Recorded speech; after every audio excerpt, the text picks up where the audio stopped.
بے شک جس نے تیرے ساتھ احسان کیا ہے. کہا عثمان غنی میں نے تو آپ کو نہیں بتایا کہ مجھے صدیق اکبر نے بھیجا ہے, آپ کو کیسے خبر ہے؟ اس شخص کا بیان ہے.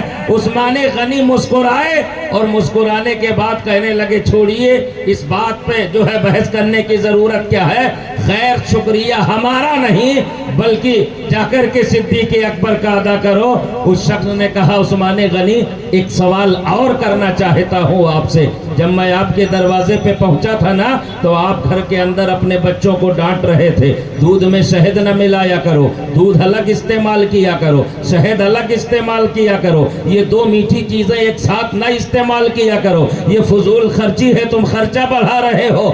آپ اپنے بچوں کو تو دودھ میں شہد ملا کر کے استعمال کرنے پہ ڈانٹ رہے تھے, لیکن مجھے جب پینے کے لیے دیا تو آپ نے دودھ میں شہد ہی ملا کے دیا ہے, کھجور کا حلوہ کھانے کے لیے دیا, اور اس سے میری ضرورت سے زیادہ میرے لیے ساز و سامان کا انتظام کر دیا ہے.